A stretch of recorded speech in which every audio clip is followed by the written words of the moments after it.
India jersey sponsorship, match প্রতি ৩.৫ কোটি টাকা। টিম ইন্ডিয়ার জার্সি স্পন্সরের ন্যূনতম দর রাখল বোর্ড। ২০২৩ সালে ভারতীয় ক্রিকেট দলের জার্সি স্পন্সর হিসেবে বিসিসিআই এর সঙ্গে ৩ বছরের একটি চুক্তি স্বাক্ষর করেছিল, যার মোট মূল্য ছিল ৩৫৮ কোটি টাকা।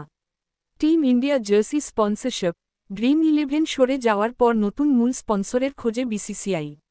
নতুন জার্সি স্পন্সরের জন্য ন্যূনতম দর বা বেস প্রাইস হিসাবে দুটি শর্ত রাখল বোর্ড। সেগুলি হল -1 দ্বিপাক্ষিক সিরিজে ম্যাচ প্রতি ৩.৫ কোটি টাকা, ২ আইসিসি ও এশিয়ান ক্রিকেট কাউন্সিলের টুর্নামেন্টে ম্যাচ প্রতি ১.৫ কোটি টাকা। ন্যূনতম এই দর দিতে রাজি থাকলেই ভারতীয় ক্রিকেটের জার্সি স্পন্সর হিসাবে টেন্ডারে নাম লেখানো যাবে।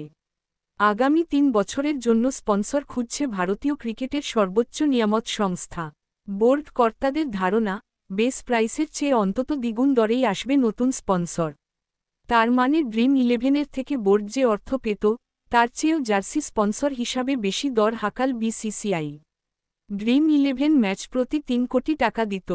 প্রসঙ্গত, ড্রিম 11 দ্বিপাক্ষিক সিরিজে ম্যাচ প্রতি ৩ কোটি টাকা এবং আইসিসি এবং এশিয়ান ক্রিকেট কাউন্সিল এসিসি ইভেন্টের জন্য প্রতি ম্যাচে ১ কোটি টাকা করে দিত।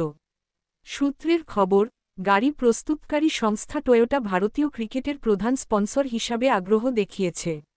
লড়াইয়ে আছে অ্যামজনও।